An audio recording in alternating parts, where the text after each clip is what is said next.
Hi, everybody. I'm Rita McGrath, and I am here with Zeynep, a good friend, the author of a fantastic book called The Good Job Strategy. And Zeynep, look how on brand I am, huh? I love that. Got the colors going and everything. So for those of you that don't know Zeynep, she is a professor at MIT. She's done a ton of work. And what I think is sort of one of the most interesting things about Zeynep is she's actually an operations professor. She didn't come from the world of, human resources or anything like that, and yet got really fascinated by the whole question of what makes a good job and why are bad jobs so prevalent and so forth. But coming at it from an operations angle, I think really gives it a very different sort of angle. Couple of quick housekeeping notes. This is being recorded. Do not say anything you do not want recorded for posterity, or write anything in the chat that you don't want recorded for posterity. And we'll take about an hour and a free-flowing conversation. Please feel free to ask questions in the Q&A. We do have a moderator who will boot you out if you behave badly. So we hopefully won't have to deal with that. So without further ado, welcome, Zeynep. I'm so pleased you were able to make an hour to come join us. I'm delighted to be here, Rita. Thank you. Great. So perhaps just start off with your own research, how you got going, how you got onto this whole topic of jobs, because I think it really is interesting, given your background and where you came from, that's where you landed. Yeah, so my background, as you said, is operations, and I started my career looking at retail supply chains 20 years ago. And in the retail supply chains, we are obsessed with inventory management and getting the right product to the right place at the right time profitably. And early on in my research, one of the things that I found with a group of researchers actually is that while retailers did so much in the back end of their supply chains, when the products came to the stores, they dropped the ball. So stores were full of operational problems. Products were not where they were supposed to be. Inventory data were inaccurate. Lots of plans were not executed, and retailers were losing a ton of money as a result of these problems. And so I studied these problems, their effect on profitability and sales, and I saw, wow, these problems are big, they're everywhere. Why do they happen all the time? And when I looked into that, I saw the answer in bad jobs. Part of the answer in bad jobs. Stores that had more employee turnover had more problems. Stores that had less training had more problems. Stores that were understaffed had more problems. And when I found this out, I was introduced to this huge bad jobs problem in the United States. I came from Turkey, and I saw the United States as a land of opportunity. And it has been a land of opportunity for me. Personally, I came here on a volleyball scholarship and things worked out great. But through my research, I started meeting people, a lot of people who were working hard, who were very competent, but they were just not making it. And when you look at the United States now, the problem is quite devastating. Brookings just came up with a wonderful report where they show that 53 million of workers in the United States, 53 million workers are low-wage workers.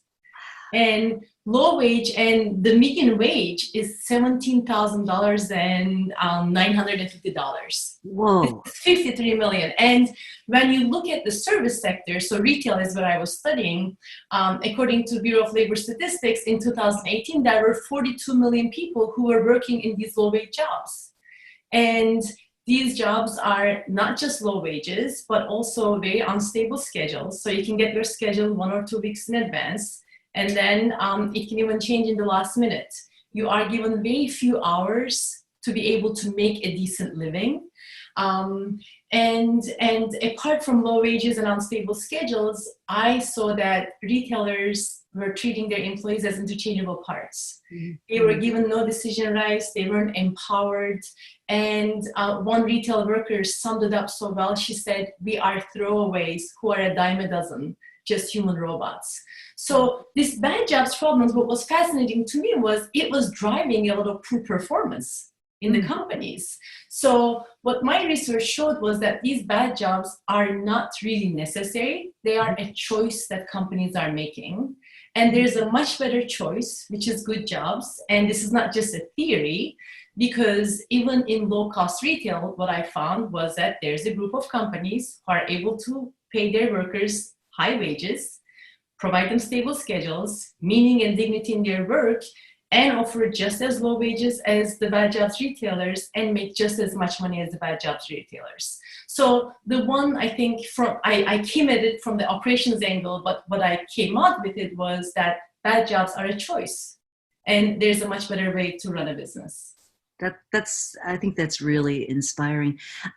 So the prevailing myth, right, that we read about all the time is that, oh, well, we couldn't possibly pay people better. I mean, you hear it every time the minimum wage debate comes up, or people talk about having, living wages, a big discussion there. And you saw the controversy when, for example, Aetna, when their CEO had a revelation. I don't know if you're familiar with that case. Yeah, but $15 an hour. Yep. Oh, and I mean, but all his peers, all the CEO peers were like, how can you do that? You're going to drive your business into the ground and so forth. And he felt, this was Mark Bertolini, who felt very strongly that, if my own workers can't afford my product, then what am I doing? And I think what they found after they implemented this much more rewarding kind of job structure is their performance actually went up. Their turnover went down, their customer service scores went up, their retention improved, all these different measures really went up, and it actually paid for itself, that they said. So why do you think this myth is so pervasive that we have to pay people badly and treat them like Kleenex in order to run a productive enterprise? We just have a new paper that just got published in Organization Science. Oh, congratulations. And what we find is that you can maximize profits through a good job strategy, or you could maximize profits through a bad job strategy. The bad jobs is much easier to do. Okay. Good jobs requires a system. You have to have the parts together. And the bad jobs is a simpler strategy to execute. And it doesn't rely on workers. And I think this is a key thing about why the bad jobs is so pervasive. And we can get into lots of other causes, but I think one of the reasons is leaders' assumptions about workers and what workers are capable of doing. I think we have been so out of touch with real people and what they're experiencing that we think, well, maybe they're very simple. Maybe if I empower them, it's not going to work. Maybe if I do this, it's not going to work. So I think leaders' assumptions about workers get in the way sometimes. But fundamentally, it's a harder strategy to execute. It requires courage, commitment, long-term view from leaders. And I think we have a courage and commitment and competence deficit. So tell me a little bit about these CEOs. You had a piece, I think it was in the Harvard Business Review a little while ago, about how CEOs don't really understand how horrible the jobs are that they're providing. So I think that's very telling, that they don't even know they're offering bad jobs. Yeah, and just to compare, Rita, so the median wage of a retail worker is $11.30, salesperson. Wow. Costco, which is a low-cost provider, the average wage of a Costco hourly worker in the United States is slightly $23 an hour. So look at the difference. One might say, well, Costco is a warehouse club and they can do things that others can't do. So let's look at another retailer, Quick Trip. It's a convenience store chain with gas stations.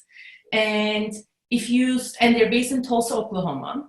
If you were to apply right now to their Tulsa location, your starting annual package for a full-timer would be around $42,000 a year. This is close to a middle-class type of wage.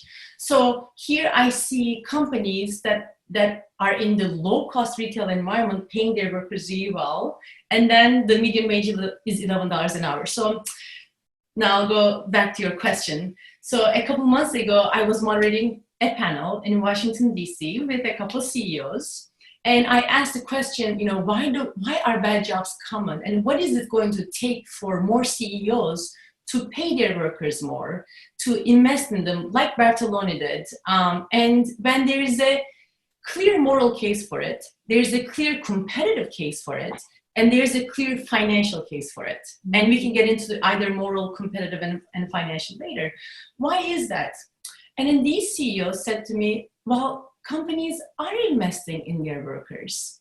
CEOs are investing in workers. And I said, maybe not enough of them are. there are some CEOs who are doing it. And then they kept giving examples. No, they are. And then afterward, I started thinking, they really believed what they were saying. I mean, to my surprise. And I realized, of course they believe it, because when CEOs think about, am I offering a good job?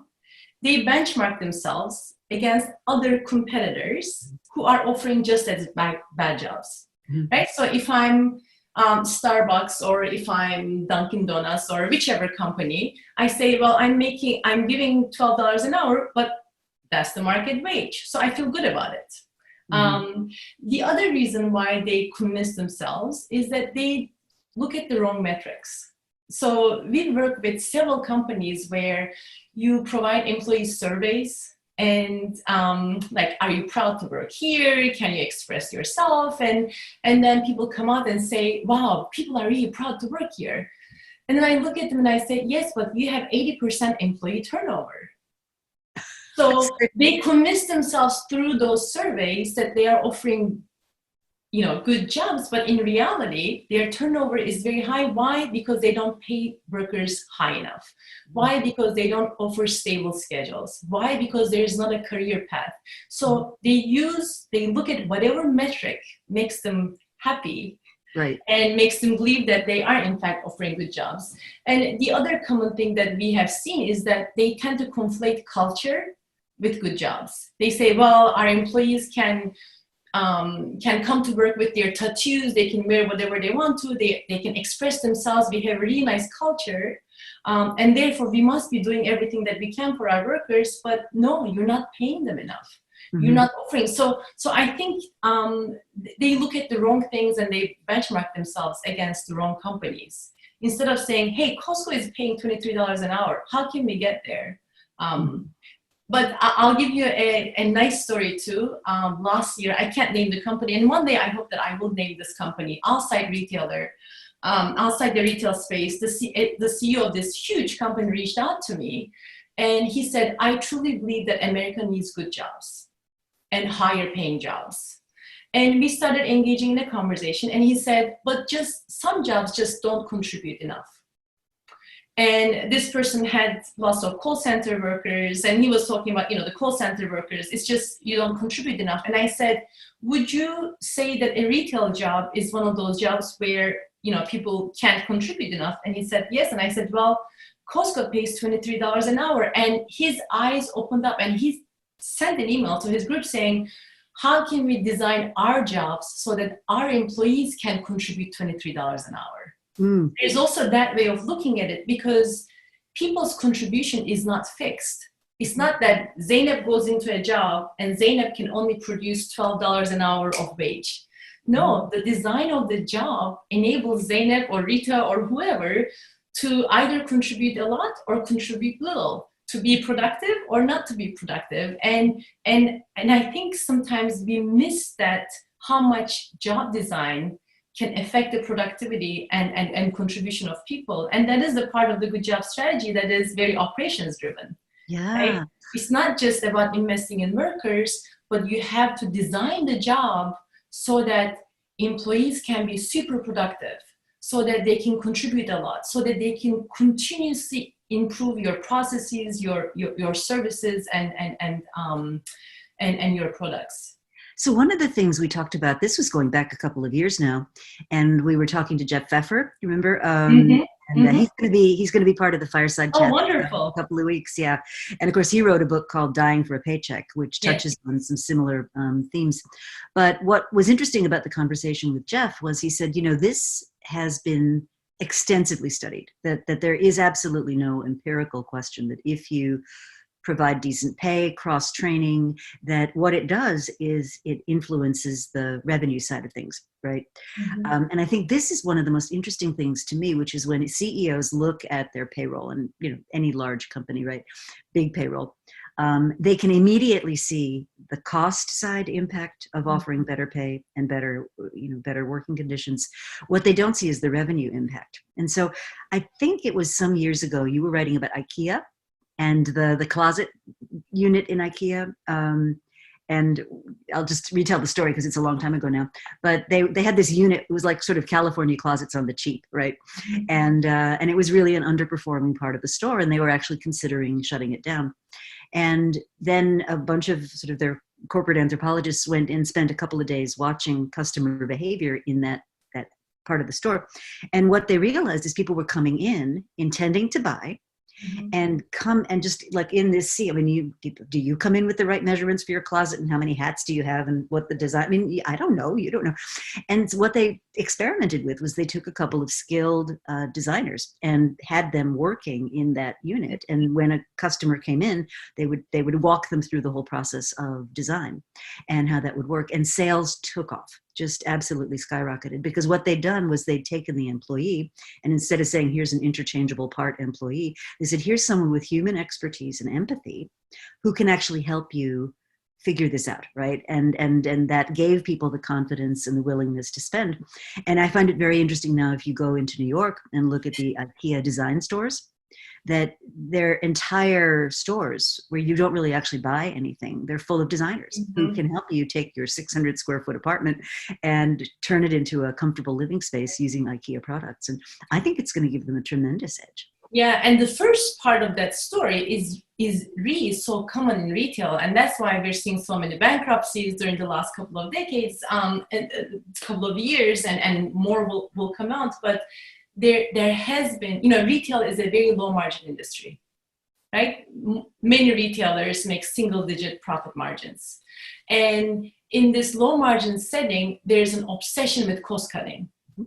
And what is the easiest cost to cut? It tends to be labor. So one of the things that I found, and my dissertation site was Borders. All right. They're not with us anymore. But in one of my papers, I found that Borders stores were losing so much money because they just didn't have enough staffing levels. Like if they had more payroll dollars spent on the people, they would make more money. But when you talk to managers, this is their mindset. They say, well, part of my compensation depends on my bonus. And my bonus is payroll as a percentage of sales. When my sales go down, the first thing that I do is I cut my payroll. And then, of course, you get into that vicious cycle because you cut your payroll, you don't have enough people to get all the work done, you have lots of problems, your sales reduce, and then that reduces your labor budget, and then this vicious cycle continues. If you can change that mindset to say, look, if you invest in your workers, you could have a huge upside on the sales side. And not just sales now, but sales in the future. Because when people think about good jobs companies, Costco, it's a low-cost producer, but people love going there. Or Trader Joe's. Again, Trader Joe's, low prices, but they also have a differentiation. Quick Trip. I mean, I was amazed. This is a convenience store chain with gas stations. It's like 7-Eleven. You look at their Yelp score, it's 4.17, which doesn't say so much, but out of 5, it's 4.2 almost. 2 standard deviations above the average for all top 50 retailers in terms of size. And their customers love going there. So the reason is the stores are always clean, you get in and out fast, people are friendly, and you have that type of loyalty that brings sales not just now, but in the future. So when you look at these companies, you realize, wow, they have a big competitive advantage because they provide their customers a compelling reason to come and shop from them. And the other competitive advantage from, apart from the sales side, that would be very, similar to what you talk about, Rita, in your work too, is that they can adapt to changes so much faster. And they can see around the corners, and they can see the change, what's coming out too, because they're always talking to their customers, right? They're talking to their customers, and they learn about new trends from the front lines. And at the same time, when there are technology trends, other things, it's so much easier for them to execute because they have an employee base who have been there for a long time. They have, they don't turn over every few months, but they're very competent, they're very motivated, they're very capable. So it brings not just differentiation advantage from a competitive point of view, but ability to adapt faster to changes in technology or changes in customer needs. Well, I think that's such a crucial thing. And let's go back to Trader Joe's, because I think Mm-hmm. that's an interesting example that I am told, and maybe you knew more about this, that a typical employee at Trader Joe's, the first couple of weeks that they're there, they train on every role in the store. So let's say there's a big bunch up of customers at cashier. Everybody knows how to be a cashier. If there's a big shortage of things in veggies, everybody knows how to restock veggies. And it gives the entity a resilience that I think you don't have if everybody's just, I take this, I take this box and I move it from here to here, and that's all I know how to do, right? And so can you speak to the Yeah, yeah, importance yeah. of sort of And that knowledge base? yeah, and I can also talk about how, when I looked at what makes good jobs possible in low That cost would be retail, great. Yeah, that would be right? great. There, I found 4 operational choices that were key to making this possible. And one of them is exactly what you said, cross-training, which is, in our operations terms, it gives flexibility because you can react to customer demand. When customers are there, you attend customers at the cash register. When customers are not there, then you shall merchandise, you order merchandise, you do logistics types of tasks. What this, of course, provides is that you can provide a much better service to your customers, right? Because you are adapting to their needs. What this also provides is the ability to provide better schedules to your employees, because now you don't have to change the number of employees based on customer demand. You change what employees do. That's So great. it provides that for employees. And of course, years of research in human motivation shows that task variety is good for motivation. Mm-hmm. And from the company's perspective, this choice, cross-training, enables their employees to be always productive, even when there are no customers. Compare that, for example, to Whole Foods, which wasn't a good jobs company before Amazon bought them, which is still not a good jobs company. But Whole Foods, if you work there, you're a cashier. That's all you do. Mm-hmm. If there are no customers, you just wait for the customers, right? So you can't be productive, and therefore, Whole Foods it doesn't have that type of flexibility. So it's one operational choice that works for customers, it works for employees, and it works for the organization because it provides productivity and also resilience too. And then there are other operational choices too, but we can. You said there were 4, so the cross-training. There are 4. Cross-training is one. The first operational choice is and this is kind of strategy and operations. They have a clear focus on what they want to provide for their customers, and they simplify their operations based on that focus. So if you go to Trader Joe's, you're not going to see 40,000 different products. You're going to see 8,000 products, right? And fewer products, what that enables is for the employee to be a lot more productive. What that enables is for the employee to be knowledgeable about the products. So now they can cross-sell to customers. You go there, you say, I'm looking for this type of jam. Well, we don't have that jam, but we carry this one, which is very similar in taste, right? You can't develop that type of knowledge if you're offering 500 types of jams in an area. So it enables the employee to contribute more to sales and be more productive, and hence Trader Joe's or Costco or Mercadona, they can pay their employees more. It enables the employee to provide better service to customer. And of course, that simplification is very effective from a cost point of view. So focus and simplify is the first operational choice. The second one is the combination of standardization and empowerment. And again, I'll contrast Whole Foods and Trader Joe's because it's probably familiar with everyone. So standardization is, we know from operations. I'm a big Toyota fan, having studied operations for so long now. There's beauty in standardization to be able to get all the things that you don't even need to think about, so that you can really focus on serving the customer and use your mental capacity for things that really matter. So, but the balance between standardization and empowerment is oftentimes not done right in companies, and oftentimes there's too much attention to rules that are all top down and not empowering workers. And empowerment can come in so many forms. So I'll give you an example of lack of empowerment. This is again from Whole Foods. I live in Cambridge, people say People's Republic of Cambridge.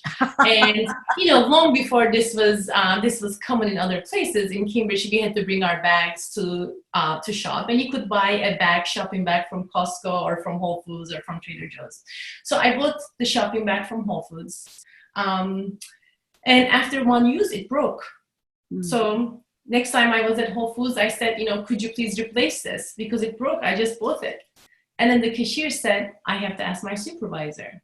Wow. So, it's a $3 bag or $4. So there's a line of customers behind me.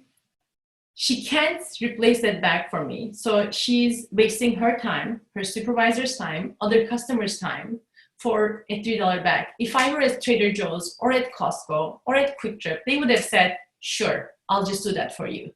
So that type of empowerment, again, it serves the customer, it respects your time, customer's time, it enables you to be more productive and generate higher sales, and it's great for the company too. So the second choice is the combination of standardization with empowerment, the third is cross-training, and the final one, which is my favorite operational choice.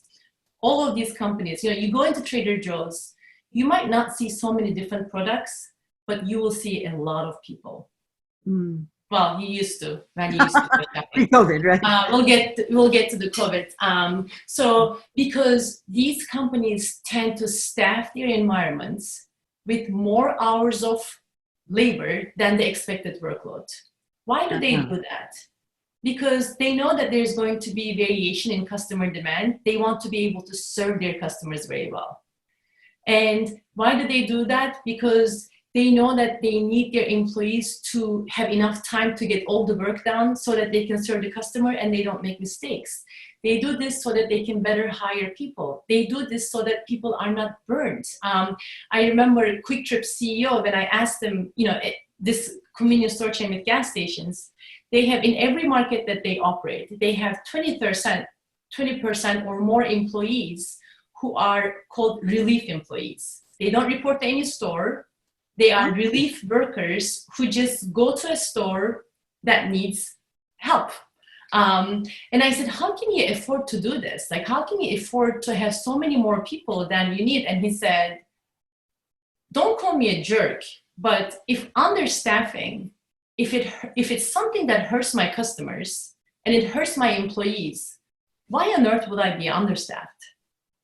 And then I'm thinking of my border study and all these other things. Most companies are understaffed. So the operate with Slack is the final choice. But I will say, you can't operate with Slack if you have slackers. So these choices require high expectations, a capable and motivated workforce, and that's why these companies invest in their workers. And if we come back to your first question, Rita, why don't we see more good jobs companies? Because you have to get the system right. It's not just about, hiring the right people, training them, paying them well. You have to set them up for success through these operational choices that depend on each other and that depend on competent and motivated workers. And oftentimes we have trouble thinking in systems and acting in systems. I was doing a workshop with a huge retailer a couple months ago, and we're going through one of the case studies, Mercadona. And Mercadona is a Spanish supermarket chain. They're Spain's largest supermarket chain, and they're fantastic. They compete on the basis of low prices. We're doing the Mercadona case, and we came to talk about empowerment. So I said, so how does Mercadona empower their workers? And we talked about how, well, they can solve customer problems, like what I talked about before. They can order merchandise. They can decide whether they should open another cash register or not based on customer demand. So we talked about all these things about empowerment. And one of the participants raised his hand and he said, we empowered our workers before. We lost tens of millions of dollars. And he also, this was a person from finance actually, he also talked about how, well, we staffed our stores with more people and it didn't produce any more sales. And he's right. If you think of empowerment in isolation, if all you do is empower your workers, but you haven't set them up for success so that they make the right decisions, or you haven't invested in them, you haven't hired the right people, of course empowerment doesn't work. right? So we have to be able to understand the system's point of view to be able to implement this. And that's where we've been facing the biggest challenges. Well, and I think that's one of the most common misconceptions I read about your work, which is, oh, you know, the Fox News version is sort of, oh, pay people more and you'll be more successful. And that's not it, right? You've been saying all along, it's much more of a systemic approach. So let's talk about your institute, because that's one of the newer things you're working on and maybe part of the solution. Yeah, so I started the institute. We are in our third year. After my book came out in 2014, the first a year and a half or so, it was quiet. And then I started getting phone calls from CEOs of large companies, like even Walmart. And I wasn't very nice to Walmart in my book. And I've spent time with them, and some of them asked me, could you help us? And my response oftentimes was, well, I have a job. I'm not a consultant. I have 4 kids. Like, I can't. And then one day I was having a conversation with, I think you know him, Roger Martin. Oh, sure. So he was in our house, and I was a Martin Prosperity Institute fellow. And I told him, I said, you know, I just got off the phone with this guy. And when I said who he was, and he said, wow, what did he want? And I said, he asked me and if I would work with them. And he said, what did you say? I said, no. And he said, that's the stupidest response you could have given him. He said, if you really want to make a difference, you have to work with companies. And then I said, well, I will if you help me. So he's the chair of our Good Jobs Institute. We started this together. And at the time I had one star student, and Sarah Kallick. And I said, Sarah, she had an offer from a company. I said, Sarah, would you join me? I said, I don't quite know what I'm going to do yet. But I do want to, affect companies and implement the good job strategy. And she said, yes. So we started this a little bit more than 3 years ago. And our mission is to help companies thrive by creating good jobs. And our theory of change is that if we can produce a few success stories of companies that have gone from bad jobs to good jobs, then we can convince more people and more companies to change.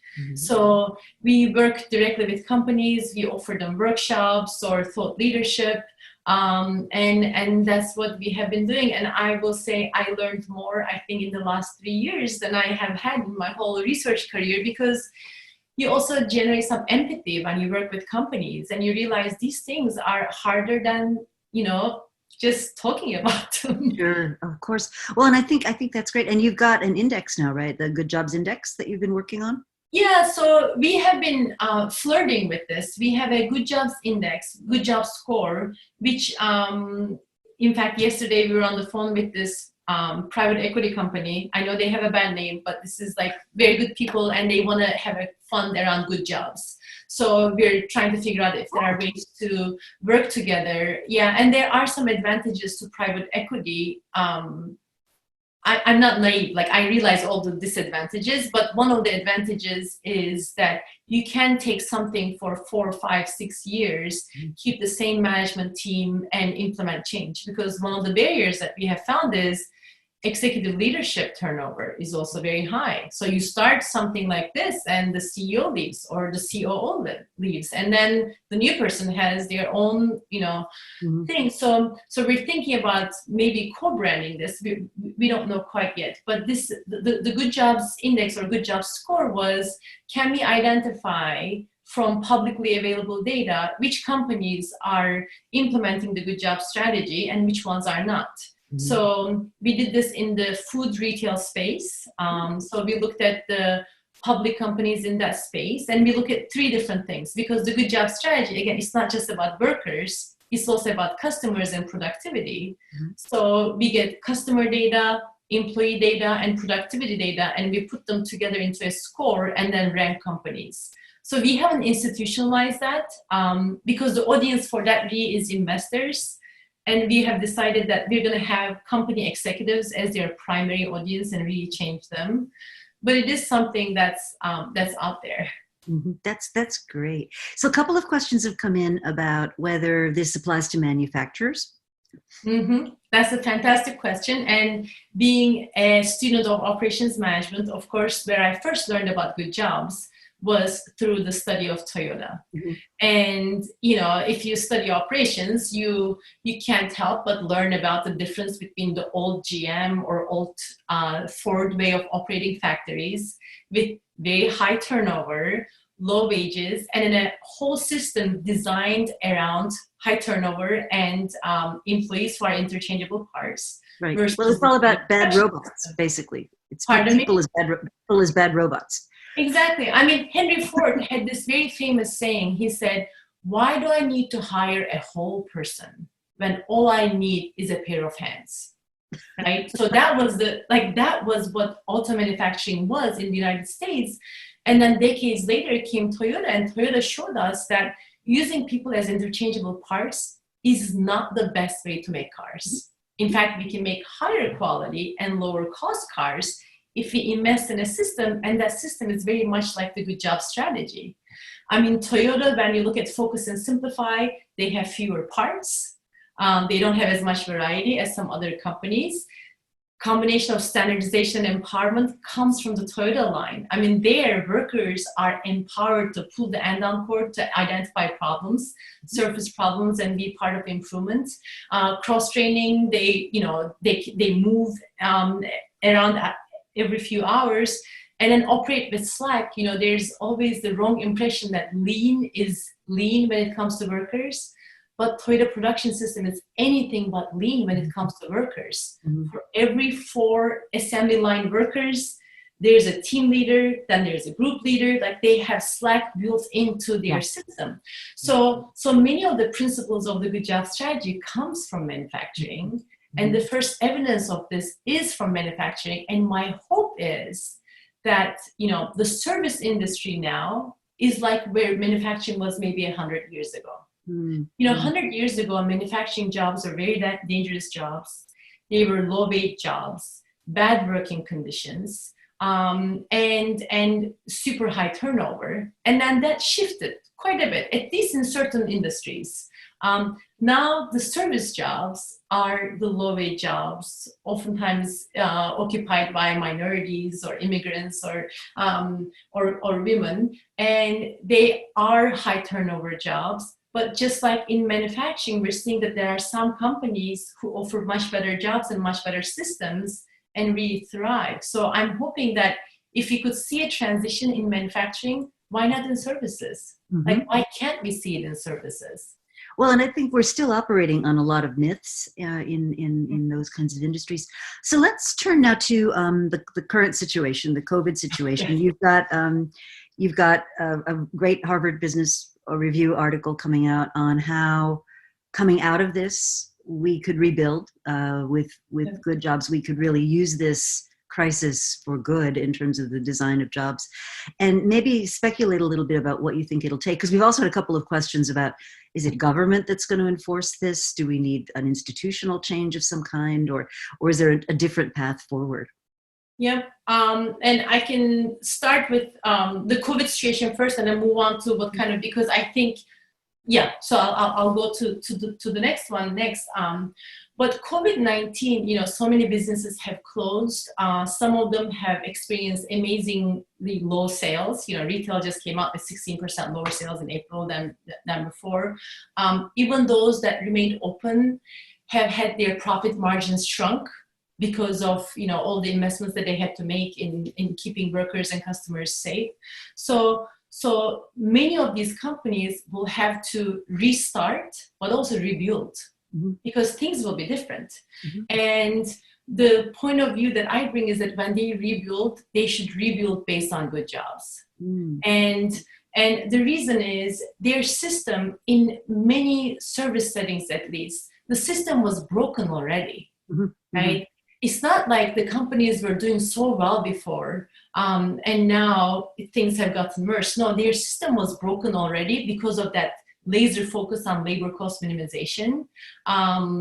and that system, don't go back to that system, come to a new system. And this is exactly the right moment to do it, for multiple reasons. One is, from a moral perspective, for the first time, I think in a long time, all eyes are on the workers. The woman who told me we are interchangeable parts, we are throwaways, is now an essential workers. Right? She's not an essential worker, and people are seeing the bad working conditions in meat plants and Amazon fulfillment centers and Whole Foods. So for the first time, we're seeing this, and perhaps customers will say, hey, I'm not going to buy from a company that treats their workers this way, especially when I can get just low prices from someplace else. So that could be one push toward good jobs. The other thing, and that also raises the question, and one of our participants asked about, if you had some way of having a metric, a comparison, that consumers could readily access, right? Yep, I think Glassdoor will be the perfect. I mean, if you want to learn about workers, Glassdoor will be the place to go look at the Great idea. Work metrics. But the other thing is, some of the trends that were already happening in retail will accelerate. So there was already transition to e-commerce. Almost every retailer now thinks about omni-channel, and now people's shopping habits have changed, right? A lot more people who didn't used to buy online before are now buying online, and it's going to be, I think, the transition to online will be a lot faster, which means if you have stores, you have to provide a compelling reason for your customers to come, and that compelling reason is not going to be there if you don't have empowered, capable, competent, motivated workers. One of the best examples of this in the last few years has been Best Buy. And I've written about, Hubert Joly inherited a company that everybody had given Best Buy up for dead. I mean, they just were like, e-commerce was eating their lunch and everything. And what Hubert did was, the first thing he did, which I thought was an interesting place to start as a CEO, was he spent 2 weeks actually working in the stores and listening to what people in the stores were saying. And what his insight was that these employees wanted to serve the customers well, but the way the store systems were set up, they couldn't do it, right? Yep. So they weren't being trained. They were unpredictable schedules, poor wages, the whole thing, high turnover. And so what he started to do was he said, well, I've got a physical footprint. How do I make the best of a physical footprint? But one of the big ahas was, if you've got physical plant, the only thing that will get somebody to come into that physical plant, absent other reasons, is if you've got a trained and knowledgeable workforce. And so the pillars of Best Buy's turnaround were, employees trained way ahead of customers. So they're training people right now on AI. They're training them on haptic technologies and touch screens and everything, so that when those things finally move into the consumer space, these employees will already be up that learning curve. And you're not going to ask somebody who doesn't know the answer, right? And then the other thing he did that I thought was fascinating was he said to, Sony and Apple and all those other people, well, I have 1,100 stores. What have you got? You want to be in my stores? That's fantastic. You're going to pay rent. But because the customer experience is so much better, that actually turned into a significant advantage for them. So but without that experience, I think the mediocre retailers are not going to be able to to survive. And granted, even before COVID-19, we had 24.5 square feet of space per person in the United States, retail space, versus Europe's 4.5. We were already overstored. So there will be, we will see fewer stores going forward. And one other thing you mentioned, workers being trained ahead of customers, technology trends are going to accelerate. And adapting, scaling new technologies require capable, committed workforce.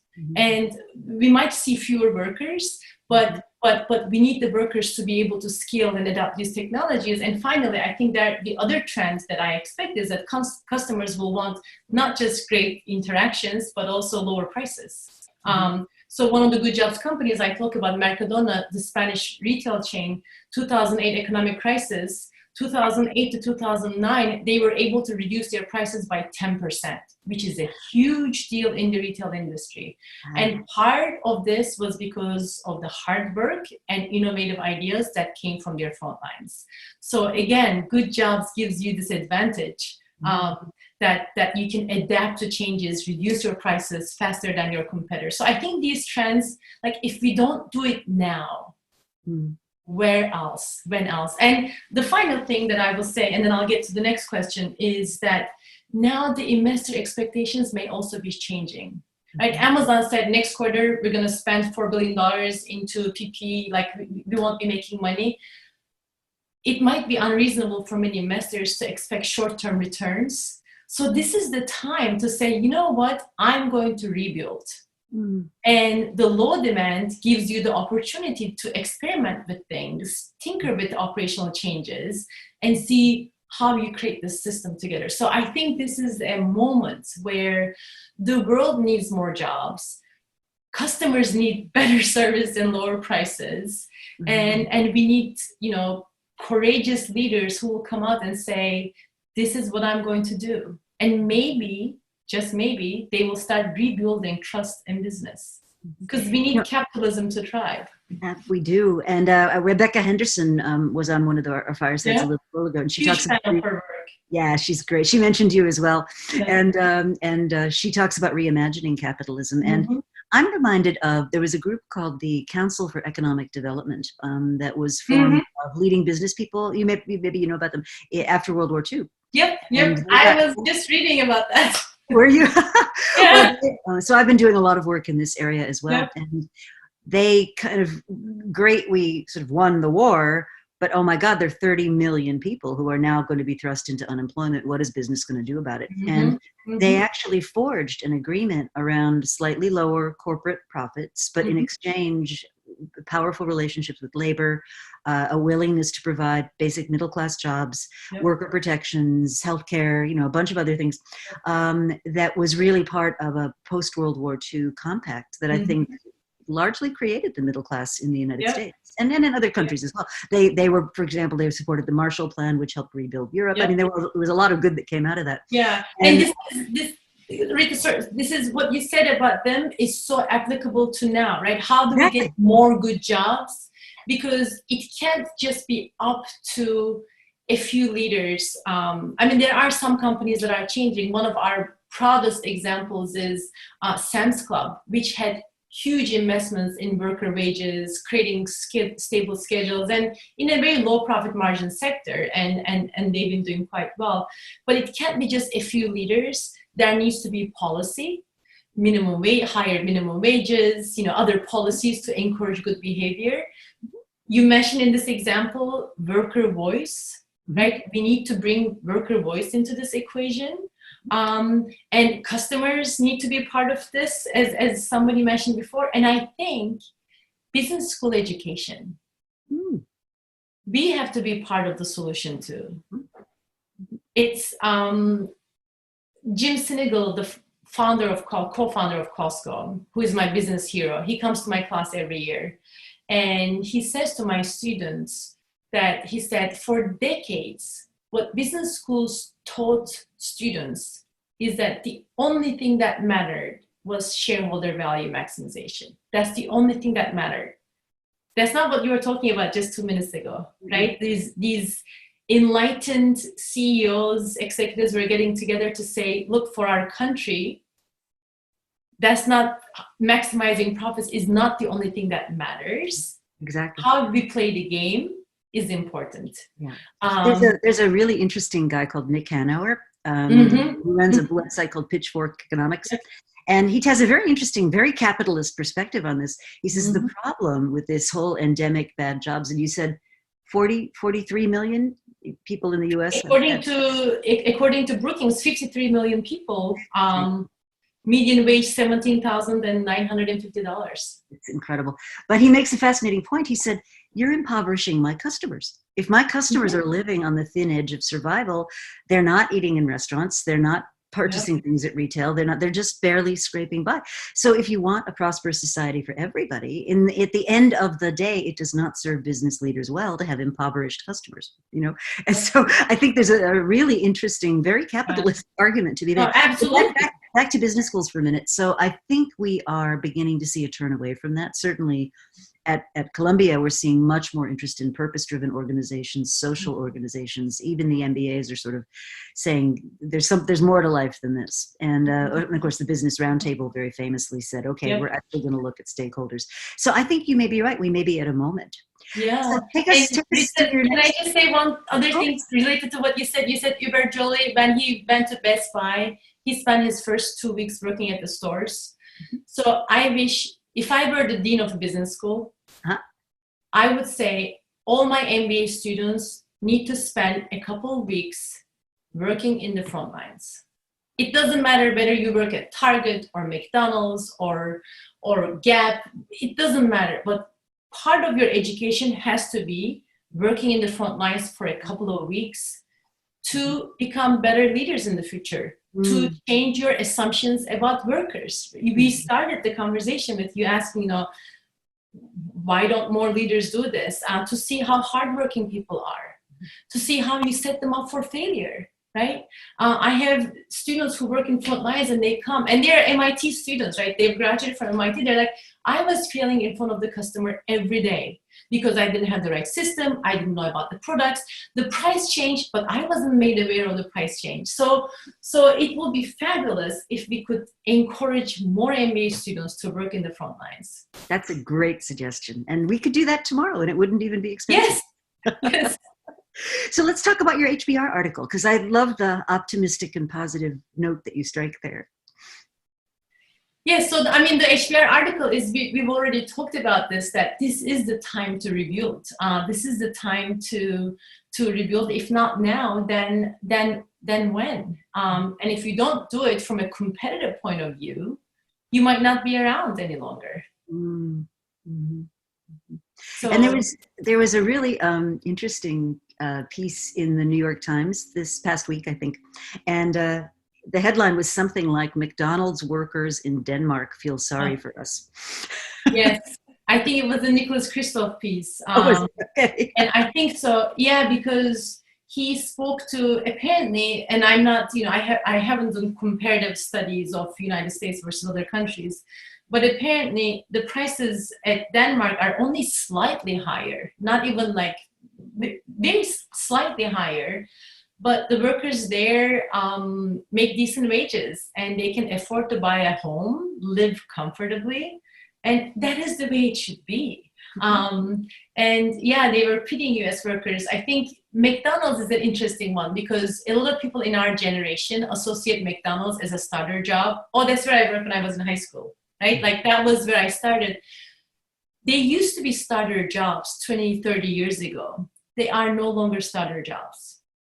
So people who work at McDonald's, people who work at the Gap, at Target, at Walmart, they are not there for pocket money.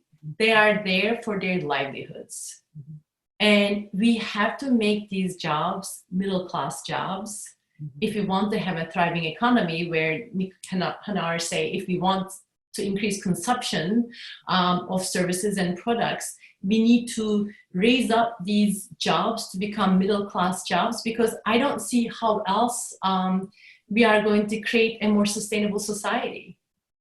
And one of the things that drive me crazy is that we should just train workers to get to higher skill jobs, right? Upskilling thing, yeah. Upskilling, all the foundations, they're like, how do we upskill? How do we upskill? I'm like, okay, I'm looking at 4.7 million tech jobs versus 42 million service jobs. So where are you going to upskill people to? Or there are 9 million manufacturing jobs. Like where will you put those 40 million people? You're just going to give up on them?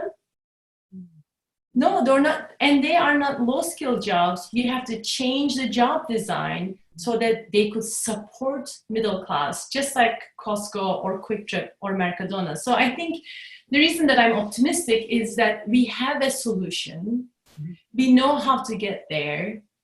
We need more demand from customers. We need more awareness. More demand for, like, I was on a panel a few years ago with the CEO of a burrito chain. And he said, my customers care a lot more about how my chickens are treated than how the workers are treated. Like they want free, they care so much, animal rights people. He's like, but we had people who lived in cars before we raised wages. Like, I wish there was more pull from my customers and them voting with their wallets and saying, I'm gonna buy from good jobs companies, just like how I would buy from companies that treat the environment right.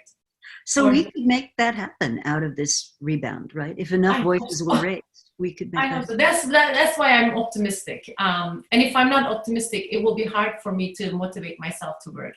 Absolutely.